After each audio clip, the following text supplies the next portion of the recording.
So my children learned here for 12 years, and after 12 years, I understand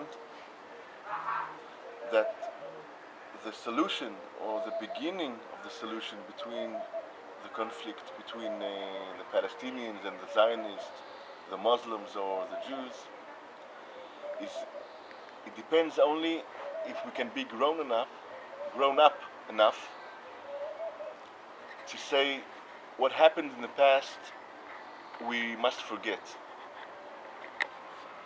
We've done mistakes, the Zionist part, the Jewish part, the Palestinians have done mistakes. We are right and you are right, and the only solution is to start from today and to see what's happening today and to start from this point, because the minute a Palestinian comes to me and say, you in 48 drove me out of my house, I'll tell him you're correct, but 2 days before you started fighting. But then he'll say, okay, but 2 months before you brought a lot of Jews to this country. So I'll say, okay, in the 16th century also a lot of Muslims came to this area, and we'll go back to Adam and Eve very quickly. And nobody is right. We're all wrong, and we all want to live here together. So the only solution is to see where Jews live here today and where Palestinians live here today. Maybe yes, to do transfers to bring Jews from highly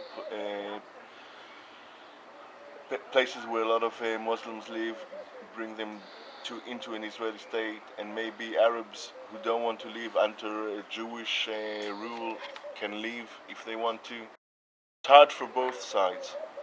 Israel has done this in Gaza, and I think it can be done on both sides.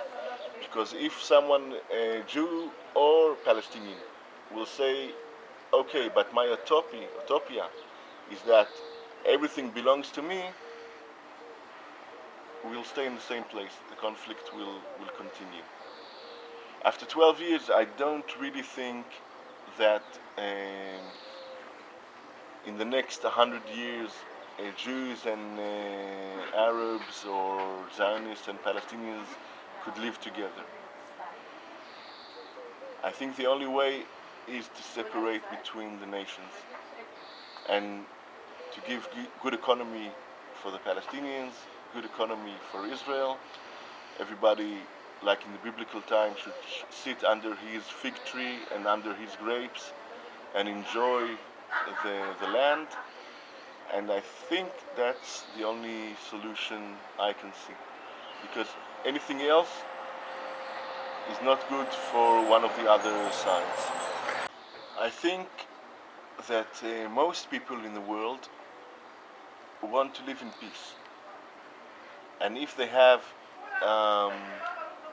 if they can be their own boss and to take decisions about themselves and also to be responsible about themselves, I think that most people in the world would like to live in peace. Of course, there are extreme people from here, and even without politics, there are murderers all over the world, people, but I think the majority should speak, and the majority is very quiet. What we hear from our politicians and on the radio and with the terrorists, we hear only the extreme, which is 5% of the population, and 90% of the population keep quiet, and that's our problem. And could you tell me a little of your film? Where did you make this film? Give me the name of the film first. The film is a first lesson in peace,